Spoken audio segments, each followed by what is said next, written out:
we have forgotten more about the tea than most anyone will ever know. Starting with youth and then going to beauty. Jeff Mullan, right in front of me.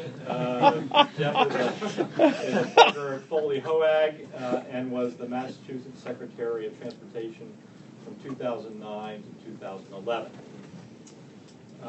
Fred Salvucci, who is a stranger to literally no one in this room, who is now working over at MIT, was the Secretary of Transportation in 2 stints, 75 to 79, and again from 83 to 1991.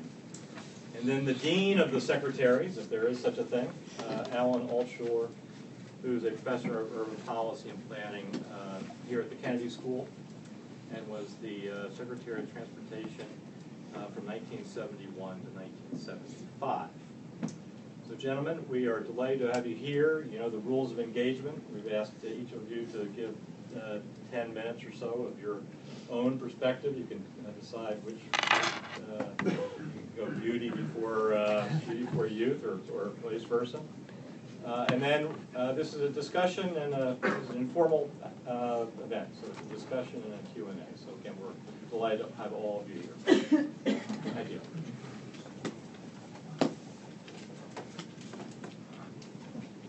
Oh, get that cranked up. Is Jeannie here? Okay, well. Beauty has to have its prerogatives after all, so. Alan, give me a call. You start, talk long so I can figure this technology out. All right. Okay. Well, it's quite a while since I was actively involved with the MBTA, but this has given me a chance to reflect at leisure, and so I'm going to share with you a few of those reflections that I think are perhaps still relevant today. And I want to conclude by saying a few words about the contemporary challenges that face the MBTA. I was drawn into state government primarily by the highway controversies of the 1969-1970 year and the early 70s. But before I was done, I ended up chairing 2 MBTA commissions, not just one, but 2 MBTA commissions appointed by the governor that came up with conclusions not terribly different from those of Governor Baker's recent commission. The MBTA was an incredible source of frustration to us in those days. That is, those of us who view ourselves as transportation reformers, because it was run by an independent board. That is, the governor did not have direct control of the MBTA, although he appointed the board members one at a time for 5-year terms. It was thoroughly patronage-ridden. I can tell you some incredible stories about that. It had suffered severe underinvestment going all the way back to about World War I. Its costs were rising much faster than its revenues, and at the same time, it was the repository of our hopes. If we didn't think that building the highways was the right idea, what was our alternative? And it was transit. To make a long story short, our analyses came up with very dismal conclusions about the capabilities of the MBTA at that time. And yet, the MBTA was actually on the verge of a renaissance at that time. How come?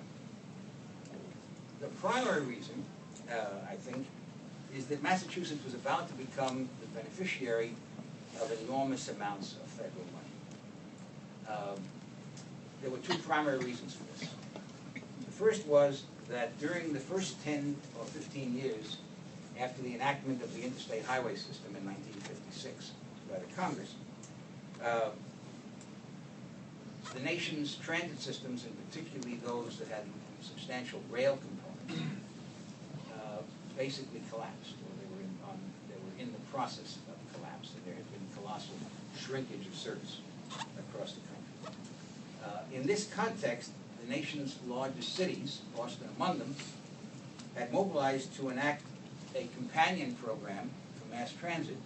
It was passed finally in 1964 after some years of effort to do so.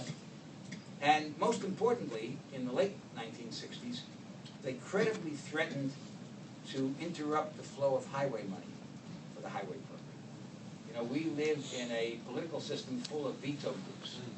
And although they were not powerful enough to introduce a dominant program, they became powerful enough for a while to block the increases that the highway proponents wanted across the country at that time. And this tactic worked far better than anybody expected it to work at the beginning. The consequence was that federal transit aid, capital and operating combined, rose by 60 times from 1965 to 1980. From a very low base, to be sure, but by 60 times during that period. And this is in inflation-adjusted dollars.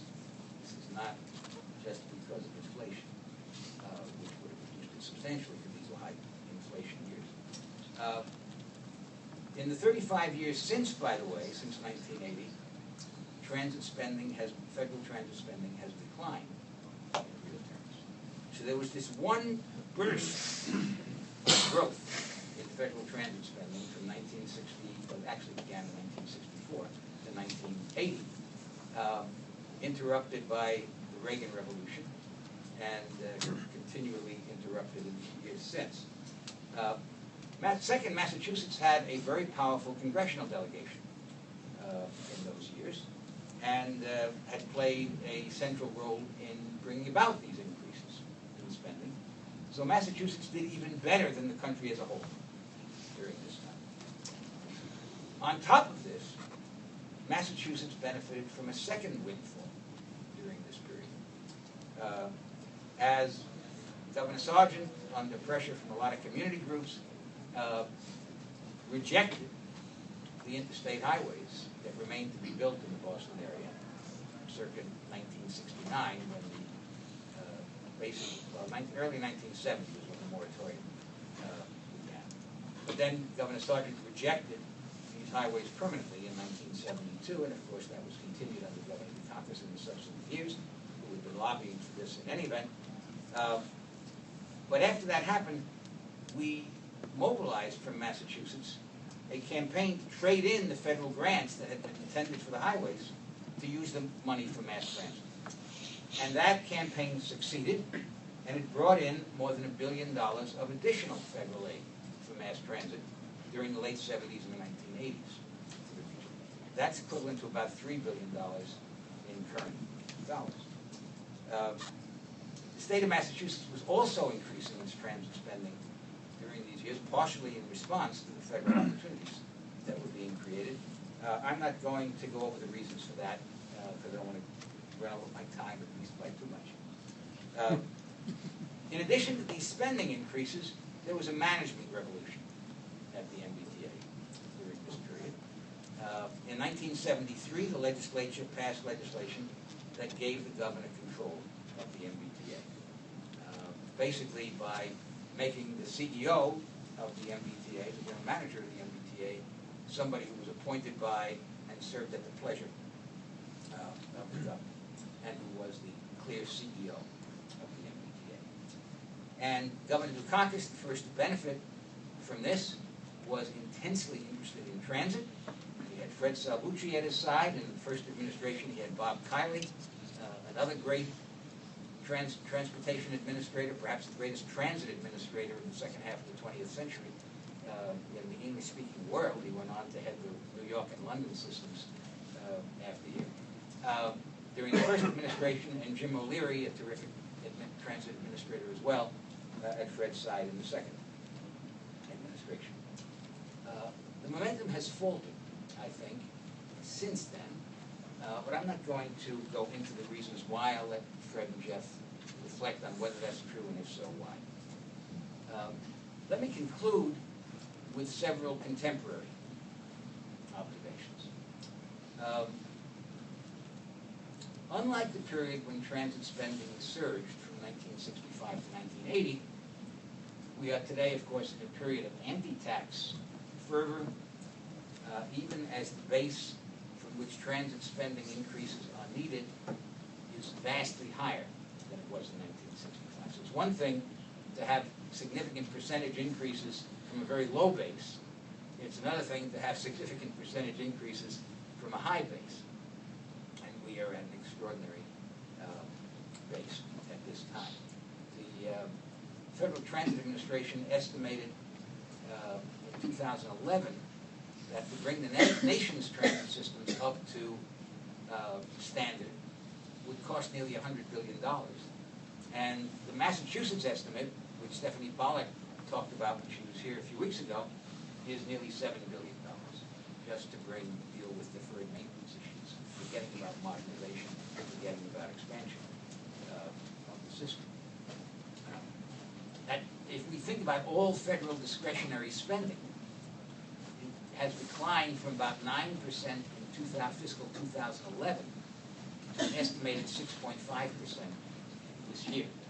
In other words, we're in a period of downward pressure on federal discretionary spending, and transit's no longer a favored program as it was in the 1970s.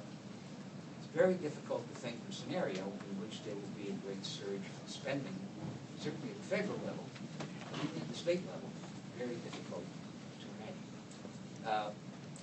More generally, transit has two great handicaps politically.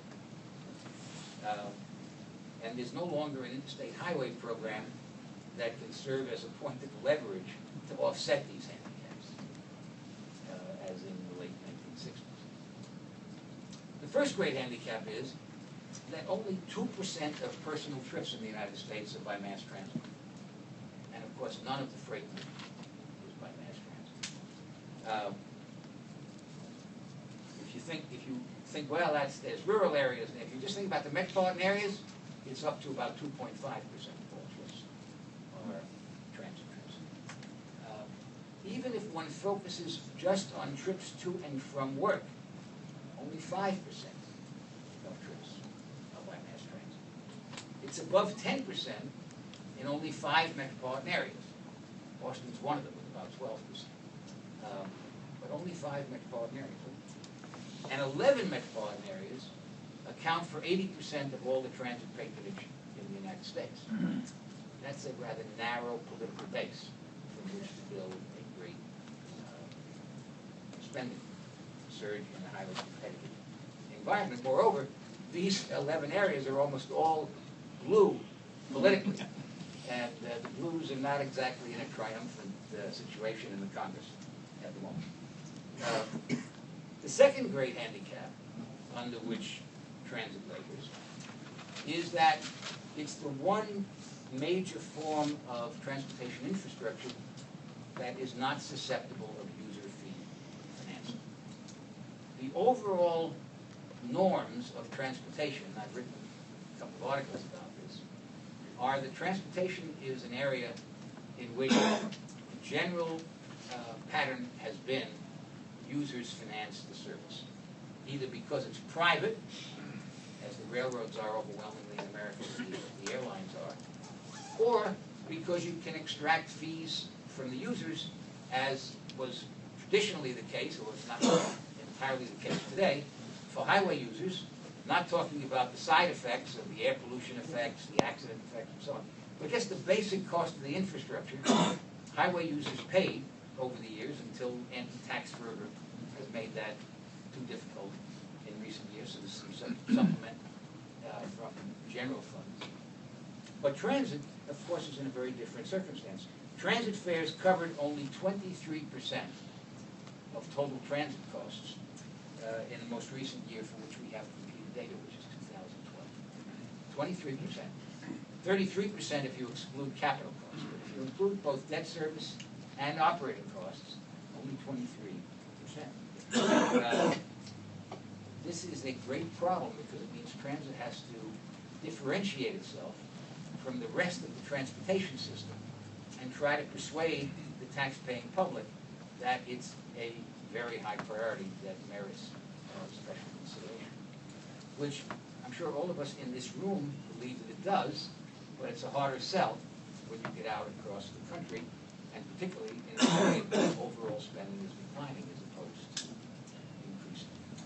Looking back over the last 50 years, the great question is how a mode that is so weak in terms of patronage has mustered such a strong political constituency and achieved the remarkable gains that it actually has during this time period. Because for all of the problems of transportation, of urban mass transit, it's in vastly better political shape than it was in 1965, when it was had to overcome the general view that it should be financed privately entirely and basically create the situation that we have today, which is that it's generally accepted that subsidies for mass transit are acceptable. But nonetheless, having achieved that political triumph in the years after 1965, there is the question of what next. And as we look ahead, the great question is what it's going to take, both politically and managerially, to build on these gains over the next 30 to 50 years. And the answers are not obvious. And I'll be happy to participate in the discussion as we move forward. And I will turn to my two colleagues, hopefully, to tell you how it's going to be done.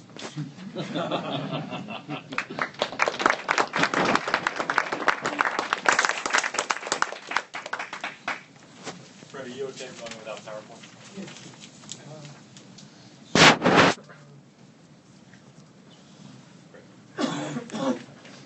Okay, not a PowerPoint. It's not exactly my style. But the intent was to use the PowerPoint to be more concise, which is definitely not my style. But having created it, I'll kind of use it. Maybe be concise enough to leave time for discussion, which is what this meeting should be about. Fred, louder. Okay, so, first of all, you just heard from a brilliant person who is impossible to follow as a speaker because he's so concise and so logical. But let me tell you, he was wonderful to follow as a Secretary of Transportation because the foundation, and Alan is, as usual, way too modest about his role. And the tooth fairy didn't make all these things happen. The interstate transfer legislation represented more than $1 billion for Massachusetts. And when we got the inflation adjustment, more than $2 billion for Massachusetts.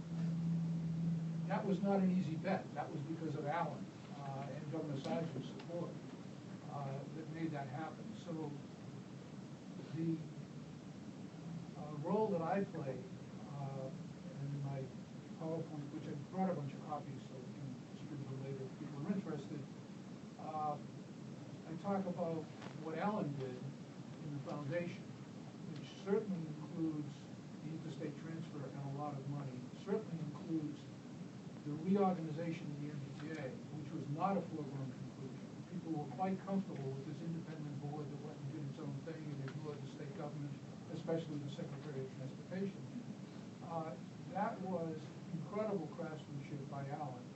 The federal government beginning to subsidize operating subsidies during the Nixon administration with John Volpe as Secretary. Alan was part of the coalition that made that happen. 15% of his operating subsidy out of the Fed. So difficult to follow as a speaker, wonderful to follow as a secretary because of the foundation you left in place where you can actually get some things done. My role, and I use the royal we here, partly because without Alan, none of this would have been possible. Without Governor Sargent, it wouldn't have been possible. Without Governor Dukakis, it wouldn't have been possible. But I was lucky to be in the right place at the right time. My job was to spend the money and not waste a lot of time on more plans. Everybody likes the plan. Yeah, let's get together and hold hands and say, Alan has just put together the Boston Transportation Planning Review in 18 months with the best Metropolitan Transportation Planning study we have seen before or since, compliant with the National Environmental Policy Act, which was just coming to be in the 1970s. We had done the thing. My view was, we got to send this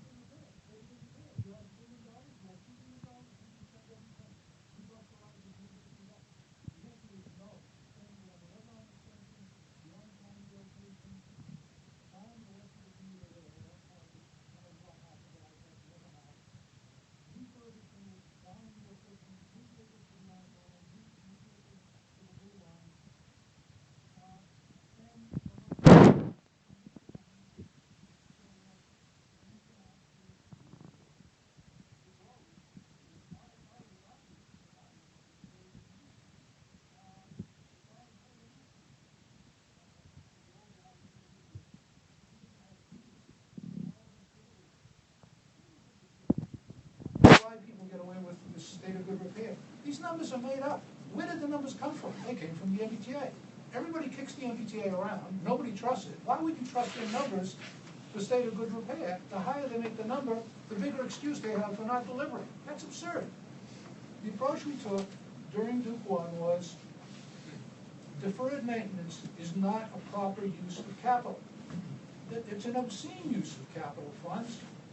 That's for the operating budget. We recruited Kylie, a very good manager. We changed a lot of the managers of the team. We found some great people because Alan was not only wonderful at legislation, he was a great talent scout.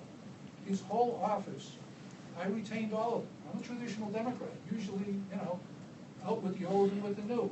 Everybody in Alan's office continued, and they were great because he's a great talent scout. He brought in Dave Gunn to head commuter rail. Kylie put him in charge of operation. Colonel Higgins, the most reasonable of the old guard, became director of construction. He was military, so he would follow orders, so that worked. But the answer was no on state of good repair. That's a job for the operating budget, and you want the person who's accountable for running the service to pick the priorities and actually do it. You make it up as a wish list, which is what's going on now. You're going to blow a huge amount of money that may or may not work. This is a very bad idea, and we've been listening to this state of good repair thing. I like D'Alessandro, he's got the right vowel at the end of his name, but goddamn it, that's a sucker punch. That comes out of the same culture, and my friend will talk about culture, so I won't steal his line, because he's got a great one on it. But it's out of the same culture of the team that is always looking for excuses for why it doesn't deliver. And you have to change that culture, and that's what Kylie was about. We wouldn't have had Kylie except for the statute that Alan crafted. And so the first point is spend the money. Second point is continue to recruit good people.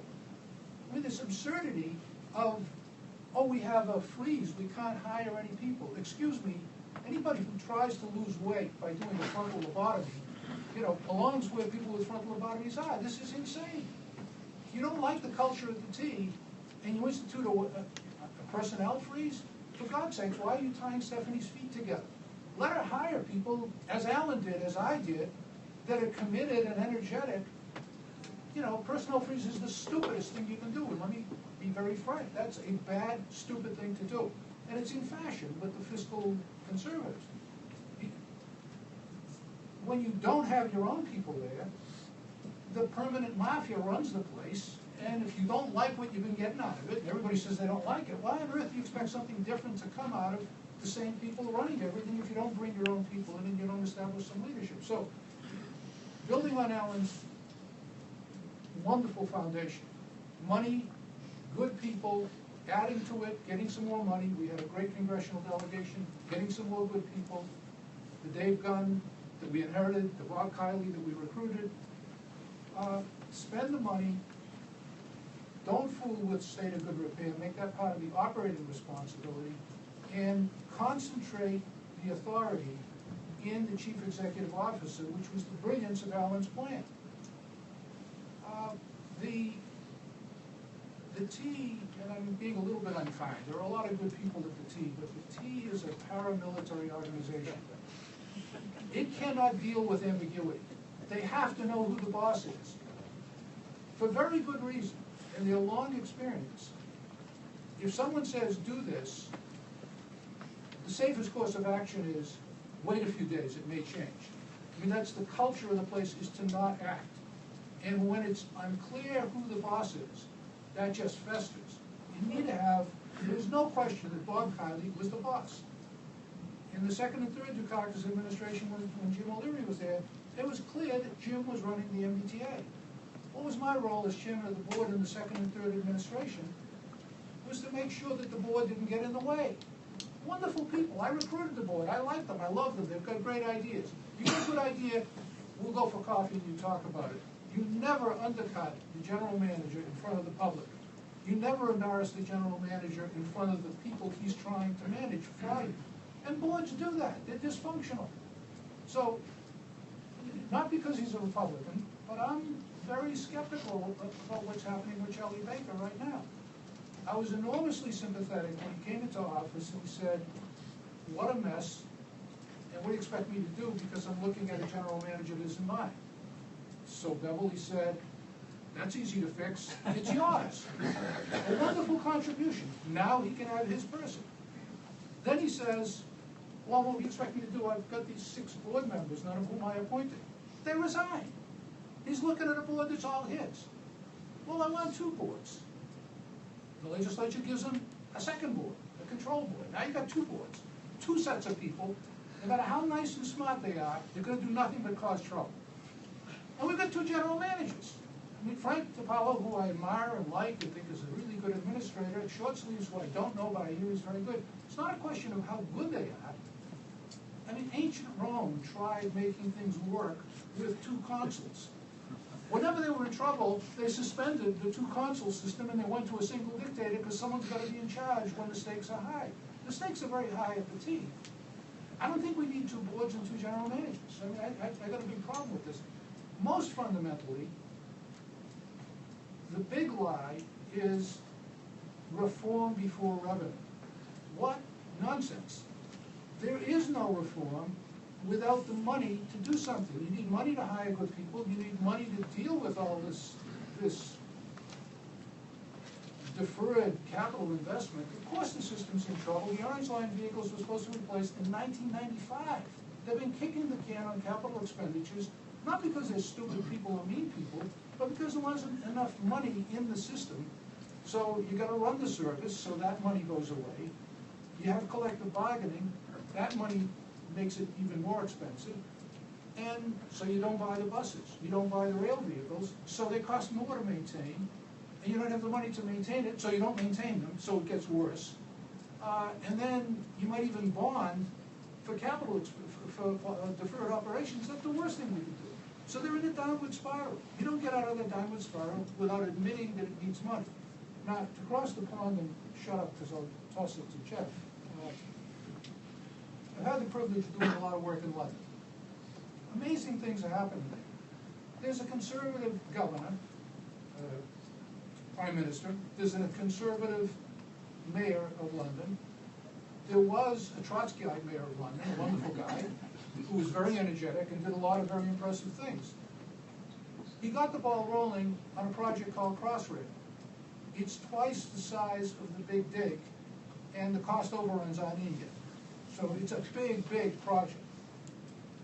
The business community agreed to tax themselves to fund it, because the national government was basically saying, hey, you know, Northern England's in trouble, London's pretty healthy, why is Leeds going to pay for London? Very much like why is North Adams going to pay for Boston?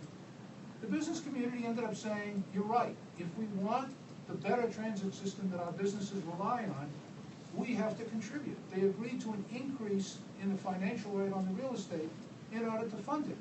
Now imagine, we can't get our business community to agree that someone else should pay taxes. They fund goddamn referenda to undo the miserable tiny gas tax that went in.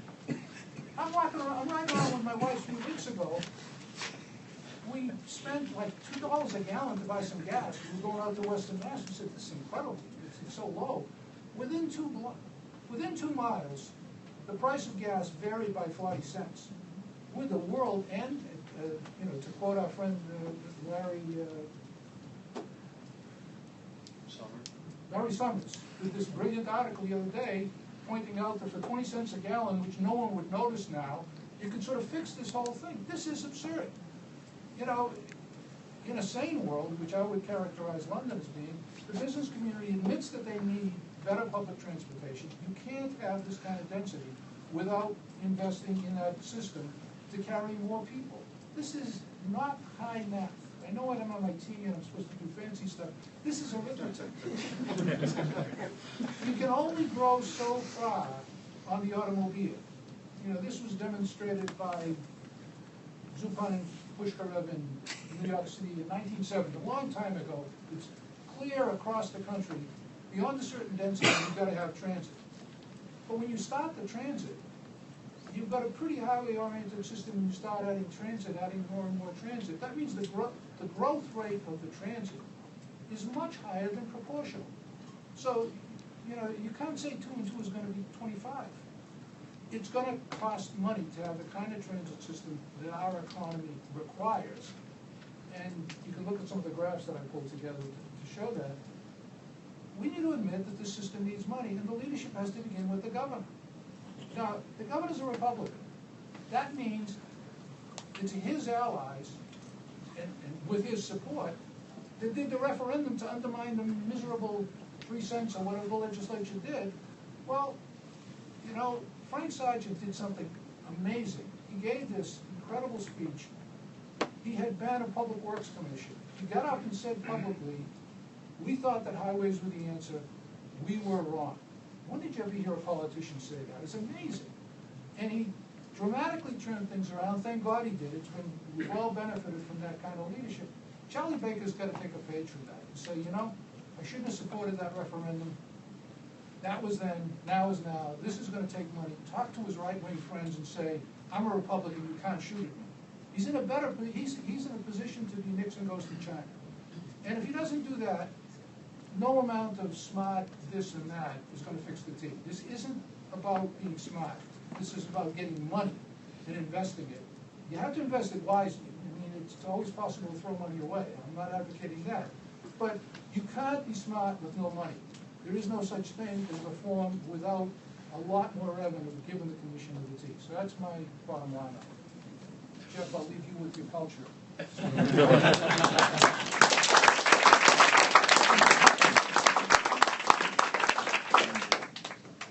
Thanks, Fred. I'm really glad that you stuck to the script. I brought a thumb drive. I don't even know what they are. So let me make my remarks are really organized into. Can people hear me okay? Yes. Okay. Yep. I know I have a bit of an accent, so I'll try to speak slowly. I have 4 things I want to say.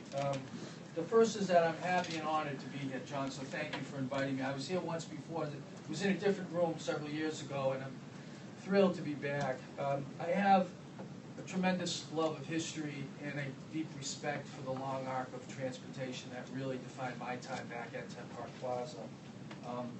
This arc manifested itself in a couple of ways that I want to share with you as my first point. And I don't want to embarrass Secretary Altshuler, but I'll share a story with all of you. When we were planning Greenbush in the, I forgot the year now, 1990s, or sometime in the 1990s, Kevin Sullivan was the secretary, and word came out of the Taubman Center that Secretary Altshuler, the man behind the Boston Transportation Planning Review, was not supporting Greenbush. And I kept saying to Secretary Sullivan, I don't understand it. I don't understand how Secretary Altshuler cannot be supporting Greenbush. I have a copy of the Boston Transportation Planning Review in my office. I'll bring it in. I brought it in. I showed him. Right there. Greenbush is a supported project. I said, I don't understand. So he said, why don't you go see him? Okay, fine. So I called him up, and I came out here on the Red Line. I sat with him, and he said, you know what, Jeff? You're 100% right. The BTPR says we should build Greenbush. But we didn't think you were going to build all the projects in the BTPR. And to me, that was such an interesting moment and snapshot in history. It's a planning document, and it has really informed a lot of what we've done going forward. So I appreciate that advice. Of course, we did, despite your objections, we built Greenbush. Turns out to have been a mistake. The mistake was not building Greenbush. The mistake was not getting federal funding to build Greenbush, because literally Greenbush did break the back of the MBTA's financing, because it was $800 million in MBTA financed. And I'm surprised that Fred did not take the opportunity to remind us that up until fairly recently, the Commonwealth was 100% responsible for the MBTA's capital program, and it was the forward funding Blue Ribbon panel of 2000 that has dramatically changed and altered the MBTA's financing. So I don't want to talk about that, and I don't mean to poke the bear, but you did not mention that. The other part about the long arc of transportation that I think is important for people to understand is happened to me when I was secretary and Governor Patrick was governor, and I was advocating for the financing of the North Bank Bridge with stimulus money. And I think all of you probably know the North Bank Bridge, but to me that was an important project for two principal reasons. The first is it filled in a hole in the mental map connecting Charlestown and East Cambridge. And I thought that was really important for tourists and people to be able to, for the first time, go to the USS Constitution and the Science Museum without using the John F. Gilmore Bridge, for example. But more importantly, just about connecting communities and really symbolically doing that. And the other is it was a promise made by Governor Dukakis in the EIS for the artery. And when I met with Governor Patrick about setting aside what were considered precious stimulus funds for the North Bank Bridge, he asked me why I was so passionately advocating for a project that our administration hadn't supported. And I said, because I really want other people to believe me when I make promises. So it was important to us to satisfy promises made by our predecessors so that I can gain the credibility by saying, don't worry about it, we'll do it, and you can trust us. This is a significant issue in transportation planning and for transportation leaders. So I was always mindful of trying to keep people's promises, and for those of you who remember those days, I talked a lot about John Volpe, partly because nobody who was then working at 10 Park Plaza remembered Volpe, but also because he was symbolic of somebody who was in the past involved in transportation and to whom we could refer about important things that happened before us. Secondly, I'm not a believer in the good old days. I really don't believe that. I worked in the old Mass DPW in the 1980s, and I certainly don't go, well, I shouldn't say it that way. I don't go back as far as Secretary Altshuler, Secretary Salvucci. Almost nobody does. But I do remember the DPW in the 1980s. I was at the Artery Tunnel Project, and I remember the culture there. That was a military organization formed largely by World War II veterans, very top down. Had some terrific people. Bob Tierney was the chief, and he might as well have been God to me when Jane Garvey was the commissioner. But in any event, I don't believe in those being the good old days, because I don't recall a time in my professional lifetime that more attention has been paid to transportation than right now. And we all remember the blizzards and the storms of February.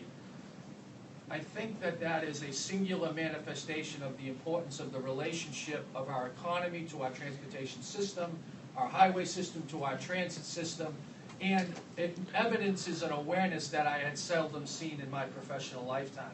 The reason I say that is, in my second tour of duty in state government, I spent a lot of time in budget meetings about a restrained capital plan and restrained operating budget, and always lost debates to the healthcare folks or the education folks, because stacked up against healthcare and education, I see Tom Ryan from A&F, so he knows this. Stacked up against healthcare and education, transportation loses every time. So I used to say we are probably we're eighth on the list of the top 3 government priorities or national priorities or whatever. We're not number 1. What we do is we talk to each other and we feel like we're number 1, but we're not even close to number 1. And right now, when Governor Baker is looking for cash and he's concerned about the Green Line costs, for example, he's thinking about the opiate epidemic. He's thinking about helping the Department of Children and Families. And it's really important for transportation thought leaders, planners, builders, to use Fred's term, members of the mafia, which is a term I use all the time as well. We need to be aware of that. Because the truth is, people don't really care about transportation. They care about their commute. These are 2 very different things. So when you go to Quincy and you talk about the Linway, you might as well be on the moon. People in Quincy have never been to Lynn. And I know that's a central truism. I grew up in Worcester, and people thought that I was from New York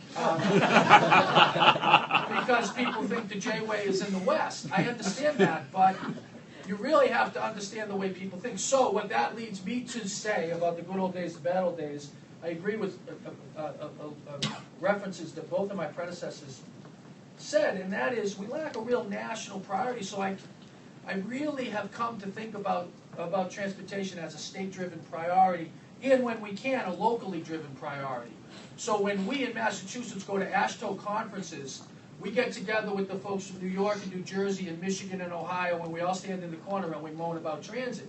While the people in Wyoming, and wherever the other places are, I don't know, North Dakota, South Dakota, with all the votes in the Congress, talk about a highway program. Well, you have to realize what's going on. We're a very rural country, and we lack a central vision around what it is we should do about transit. So that's the second point. The third point is the number one issue facing the T is a real lack of a real people's strategy. The MBTA has, over a fairly long period of time, lost its middle class. And there's a lot of reasons for that, partly due to the 23 and out.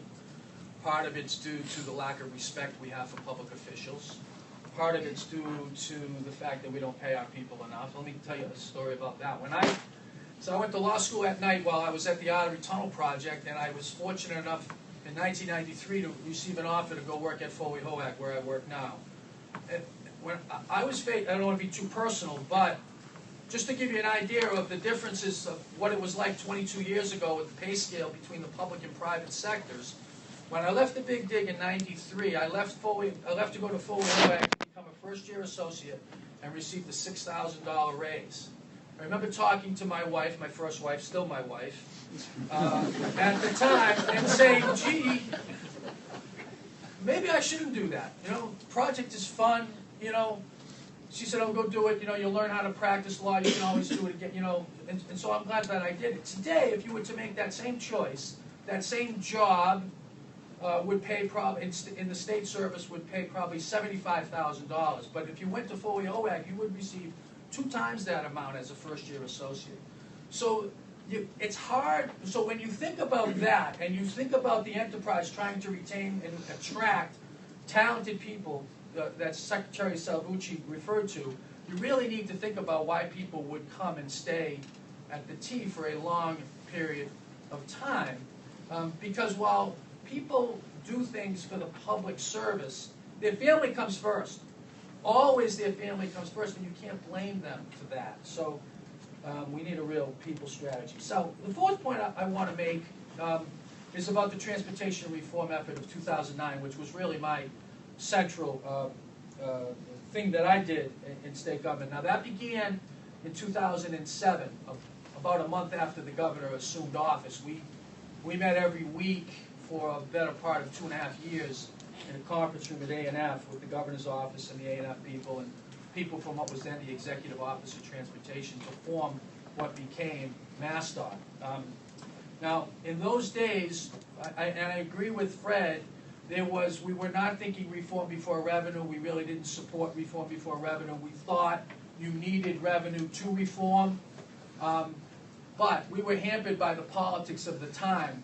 The people in 2007, the political people around the governor, had said to us that unfortunately the governor had made a comment that he was not a supporter of the gas tax and an event, a campaign event in Revere in 2006, and that significantly affected our ability to come out with a gas tax proposal. This is 2007 now.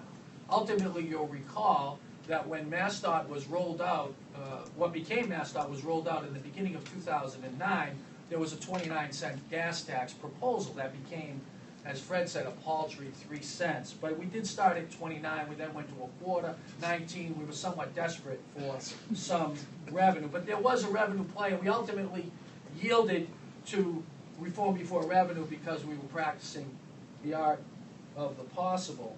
But the reform effort of 2009 was really focused on our highway system. It was born of the demise of the Turnpike Authority because it could not service $2.2 billion of debt, which we gave the Turnpike Authority as part of the Big Dig financing plan. That was just a staggering amount of money. The Big Dig, I was the director of the Turnpike Authority at the time.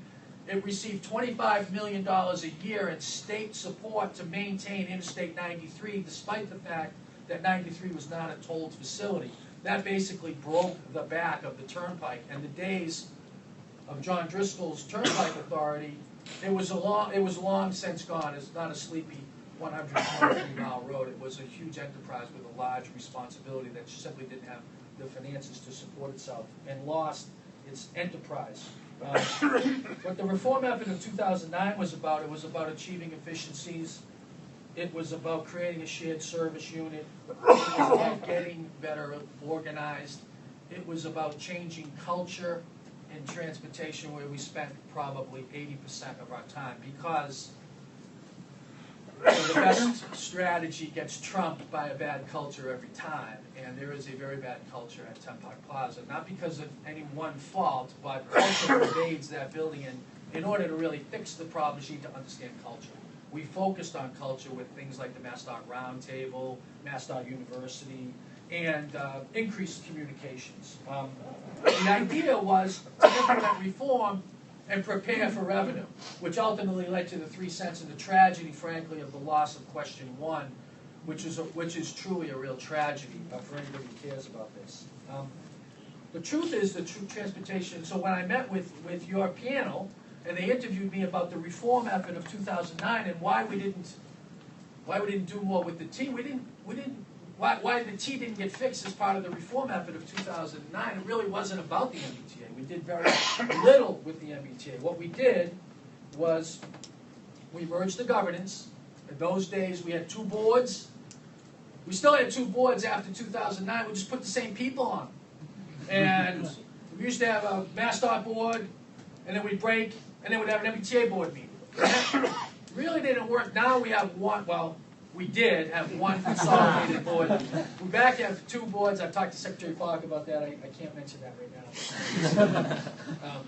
We aligned benefits with the state. The 23 and out was gone.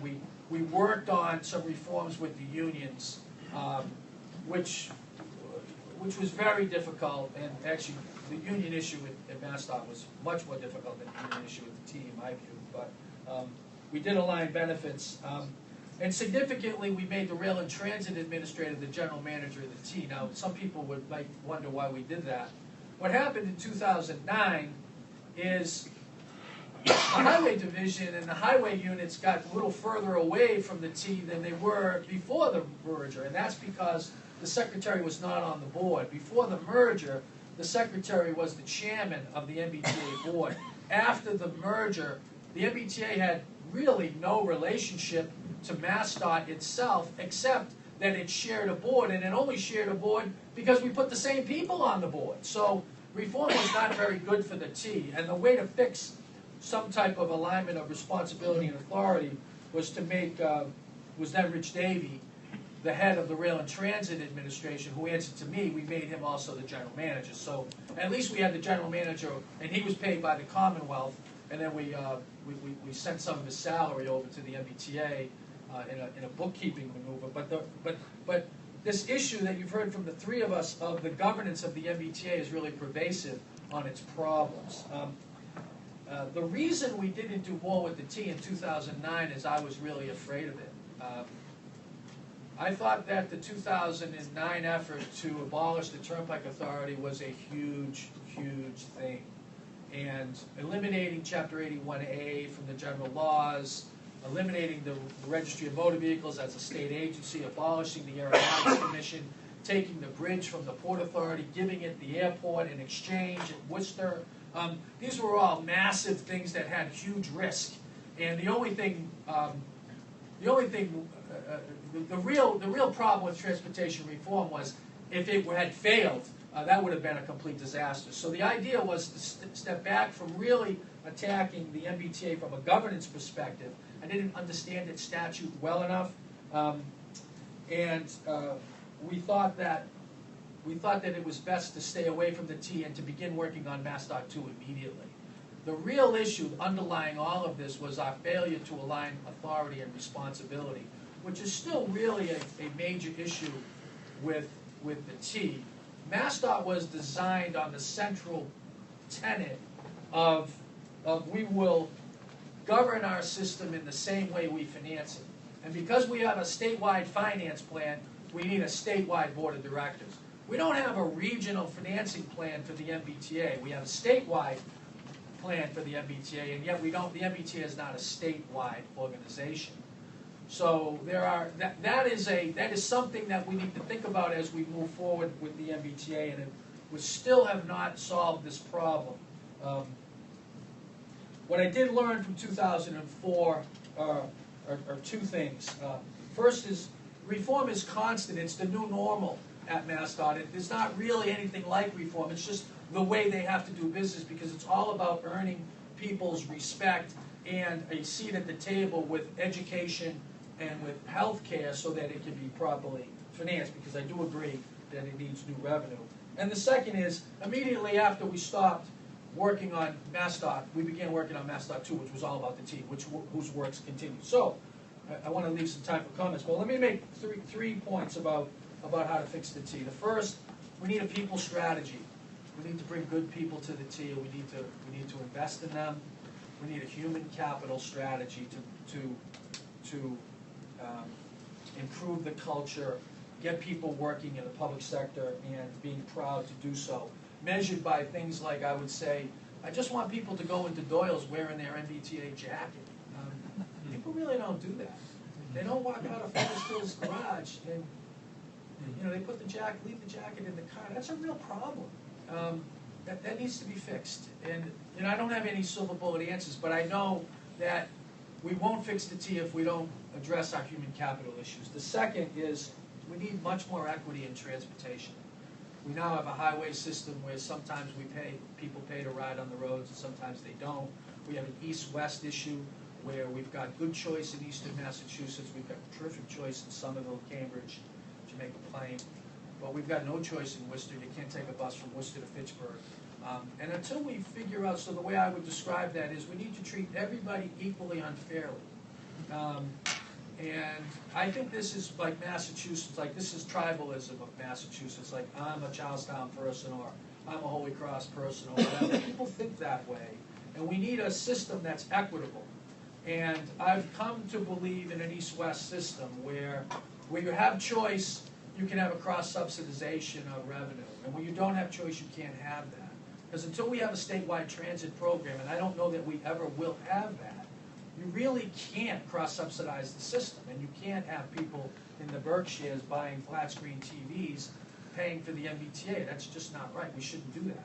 We should fund, I'm not saying fund an MBTA less. I'm saying find a more equitable way to do that. And I think a key to that is figuring out a cross-subsidization system that responds to what we are all now very much aware of from the February storms, that how we move on our highways has a lot to do with how our transit system works.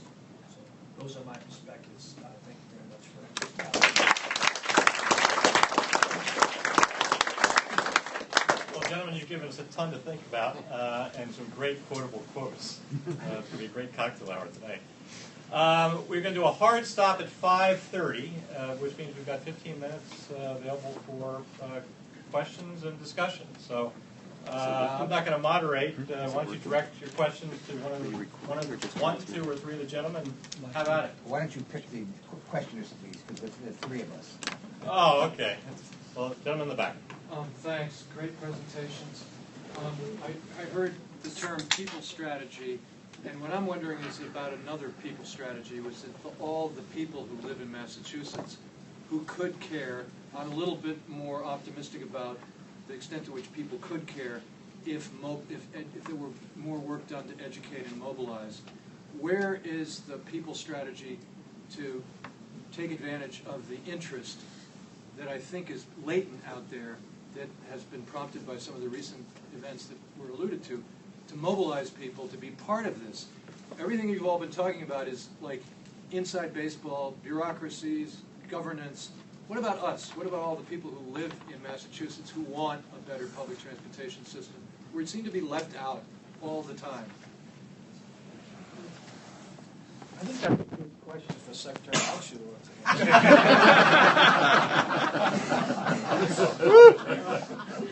I think after 40 years after leaving office, it's about the right question to ask me.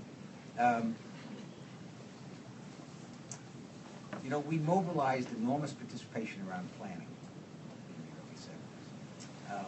And it was useful. There were well-framed controversies which people could participate in trying to resolve. Those controversies are less clear today. I mean, you really have to frame the controversies before you can really get really effective, disciplined participation across the state. And that was the product of considerable history prior to the late 60s and early 70s. It's hard to get people to participate heavily around the need for new revenue. And we didn't do that in the Boston Transportation Planning Review. We were hoping the revenue was going to come from Washington and maybe some of it from the state, but it was local people talking about what they wanted without great reference to how it was going to be financed. We still handled the issue of how to get the financing in a centralized way. So I'm not sure. I mean, I think there are planning issues, and I think there is room for some much more participatory planning in the region than there has been. But it's not going to solve the critical problems of the MBTA, which are managerial and financial. Well, let me say this about that. I think it's a really good question. I think, MassDOT has spent a lot of time on You Move Mass and on a lot of public outreach. I actually don't think it's an awareness issue any longer. I think you'll hear from Senator McGee and Representative Strauss if you're able to get both of them. Their awareness is at an all-time high. The problem is the pie's not big enough. So, and then thirdly, I'm a trustee at the University of Massachusetts, and when we talk about raising revenue, I always say, well, if you want more money for UMass, you should raise the gas tax. Because while the gas tax is constitutionally protected, it still is one big pie of state revenue that you have to respect. And I think that's the real problem that Senator McGee and Representative Strauss are really struggling with. It's how do we get a larger piece of a pie that's not expanding. And you've heard other people who have had, net new revenue is an issue. Yeah, well, let me go back and disagree with my friend Alan about history, because expecting the legislature to hold hands and say and come up with a revenue package is really counterintuitive. It takes gubernatorial leadership.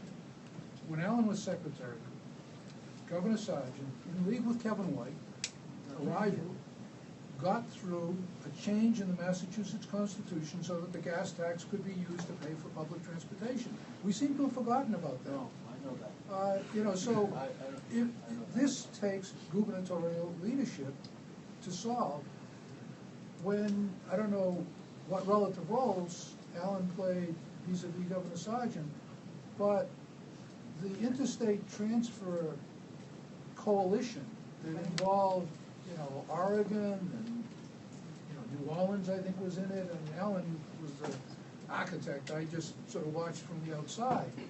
Nancy Pelosi's father was Mayor D'Alessandro of Baltimore, one of the highway controversy states. She got into politics, I think, because of her father. That coalition that Alan was a major architect of had a lot of Republicans and a lot of Democrats. Unfortunately, from my point of view, there are more Republican governors than Democrat right now.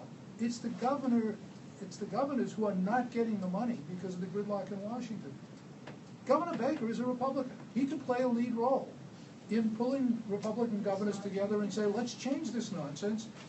One of the things, the weakness of transportation is that in a theoretical, philosophical sense, it's not as important as healthcare. It's not as important as education. If you say to me, I got a dime, you're going to put it into women's infant care, or you're going to give it to the teeth, I'm going to give it to women's infant care. On a philosophical level, we lose. The place where transportation wins is, if you put money into transportation, you can make it better. You can put a lot of money into a drug program, and I'm all in favor of trying to help people that have a terrible problem. It's very unclear if that's going to actually work. So the tangible nature of transportation can lead to a willingness. People, if you look at the polls, people are willing to pay more if they believe they will get something out of it. There are big question marks in some of the philosophically important areas like education and healthcare. Does more money really will get you smoother roads. If you can fix bridges with money. There's a tangible nature to transportation that could be part of creating the willingness. And as you just pointed out, if transportation were well funded out of gas taxes, than all those general fund and sales taxes that are going into the T right now. I mean, it's outrageous that my friends in Mount Adams, when they buy their TV set, are paying for my bus rate. That's nuts. Allen didn't let that happen. But here's the Allen, difference. no, but in terms of the state, Allen's program gave the western cities and towns double the Chapter 90 money of the eastern ones. Yeah, and He Chapter found 90 is a a good way to example. balance it. But here's the difference. When you fund education, people are feeling like you're funding your school. When you fund transportation, they want them to fund your road. And if you're in Quincy, they don't want that money going to the Linway. They want it going to Wollaston Beach. But they'll be okay on putting it into the red line. I get it. That's why Chapter 90 works. No, we actually made a lot of progress in the 1970s. Maybe thereafter too, but I sort of lost track. In getting people to think about a consolidated transportation fund. And at the federal level, they began having Surface Transportation Act instead of just Highway Acts, which they had always had before. Within that framework, the primary financial engine was indeed the gas tax and other highway-related taxes. And the idea that you had to have a fund in which the money didn't go just exactly back to whoever had paid the taxes, but rather the fund was there to finance a comprehensive system. And that comprehensive system had highway and transit components, and they both had to get their pieces. Unfortunately, although constitutionally it remains possible to allocate the money in that way, there's not even enough money for the highways right now. And so we've lost that. The anti-tax fervor has largely lost that, and the same thing has happened nationally, where they can't even raise enough money to have the gas tax cover the basic highway programs of the federal government. So, I mean, But the anti-tax fervor is an issue of political leadership. When it's we also raised, of elections. Unfortunately, yeah, the but wrong when we- people have been winning elections. No, but when we raised the gas tax by 11 cents to make sure that there was enough money to pay the local match for the big dig, the extra money for Western Mass, which was there.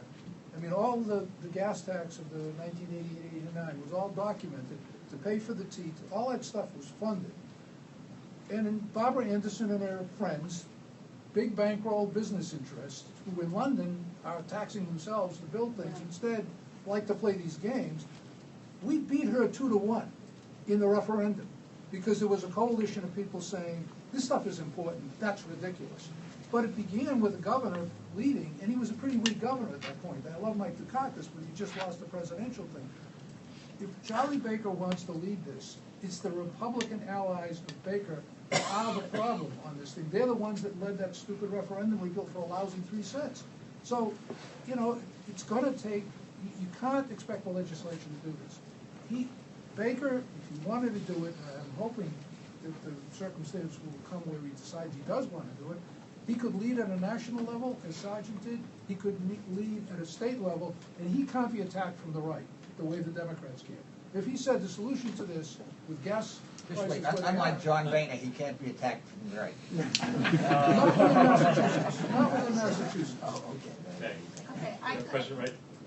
I'd just like to say that I come from the generation that sort of got on the streets, and at the same time when people were stopping the highway, and then we tried to stop the Vietnam War. Nobody is doing anything. You're sitting here. Why don't you go out and start agitating the movement? They came to our event.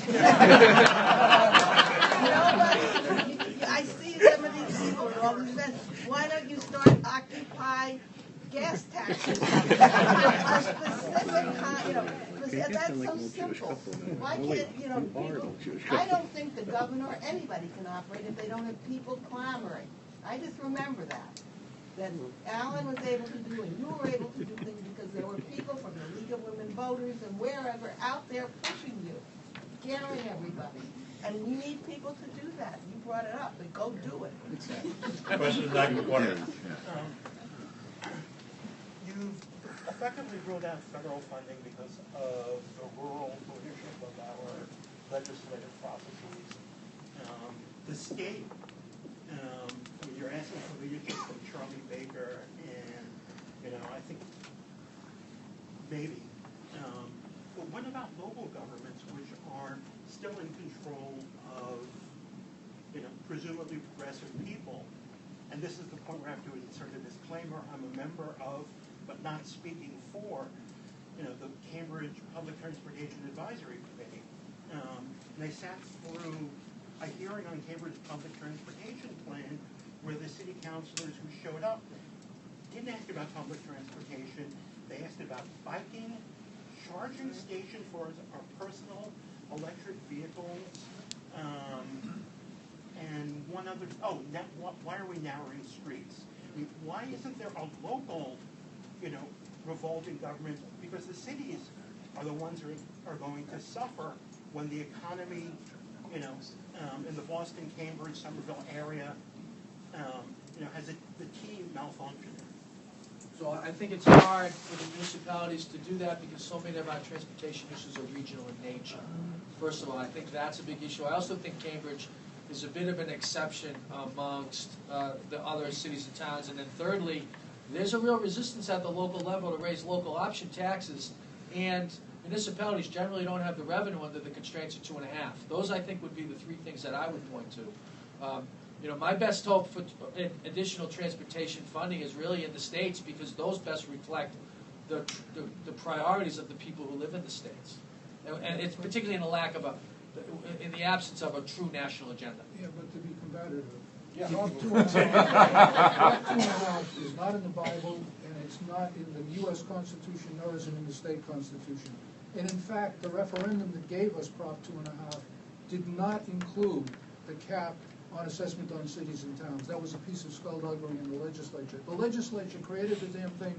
The legislature could fix it, but they won't do it without gubernatorial leadership. It's absurd that Boston and Cambridge, whose economies are booming because of T-access and who need a better red line if they're going to continue to grow, it's absurd that those assessments aren't back on the cities that are benefiting. I mean, and it's not going to work by passing the hat and asking individual companies to pay. That's ragtime. It's very labor intensive and you get a penny.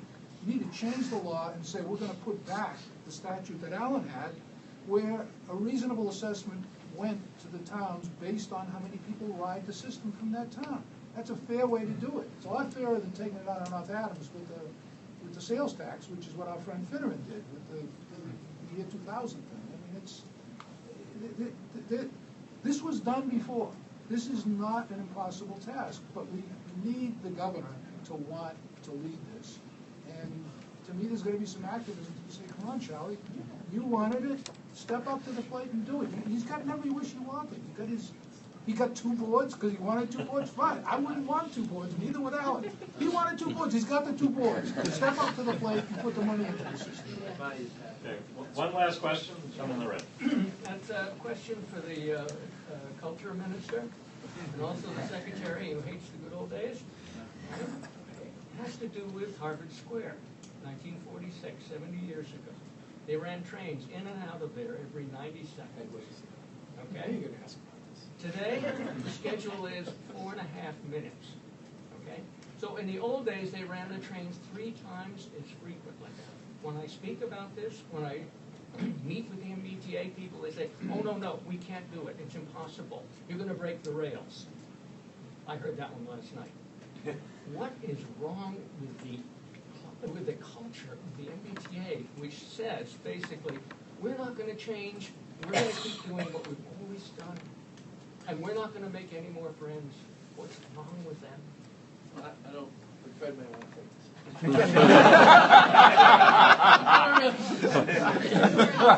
I don't really have a great answer. I thought you had a great conversation with the general manager on the same issue. Yeah. And, the T is a very top-down organization, so they respond very well. So in the days of the rollout of transportation reform, I tried to boil it down into a sentence. MassDOT is one transportation organization focused on what the heck are we focused on? Customer service and safety. So for the blue-collar worker, which really populates the MBTA and the DOT and the toll collectors and RMV, etc., if you're focused on customer service and safety, then you're a transportation reformer. You're good to go. So the thought behind that was to let people know what they should do, because that's what they want to know. They need to hear that. I agree with Fred. They need to hear what they want to do. But I also believe that 99% of the people in the world get up in the morning and want to do a good job. If you don't believe that, then you can't believe what I believe. You know, if you believe that everyone on the T is a bunch of loafers, I just don't believe that. People I've seen at the MBTA want to do a good job. I think a lot of it is lacking in supervision and management and direction, and a lot of it is just the lack of a stronger managerial structure, which is why we need we need some continuity in leadership, and we need a general manager who's going to stick around for a while. And I think that would go a real long way. That's what I would say, Steve. You get the But last I think word, it's a Al. great question. Let me just say one other thing. I think the good news is that there is an intensity of focus right now on managerial reform at the MBTA. I think Stephanie Pollack and Frank Pola and so on and the governor, as near as I can tell, are really intensely focused, and it may be the first time since the Dukakis years that the top leadership of the state has been so centrally focused on the MBTA. I think if they had the money, I'd have a lot of confidence that they were going to make great progress in modernizing the system. I can't figure out how you do this, how you maintain this focus, how you maintain this intensity of concern of really terrific people for very many years if you don't have money to make it work. And it's so difficult politically right now to imagine where that money is going to come from. I do think it's going to have to come predominantly from the state level. The localities, politically as well as legally, can't do it right now. The federal government is a most unlikely source to come up with very substantial increases in money. It's the state that has the greatest stake in this. The economy of Greater Boston, which is the economy of the state most centrally, depends on a first-class transit system. And somehow the will is going to have to be developed if the region is to continue to thrive over the next 30 or 40 years as it has over the last 30 or 40 years. The way is going to have to be found at the state level to provide the central financing for the kind of change that's necessary. Well, comrades, before we go to the barricades, let us express our appreciation to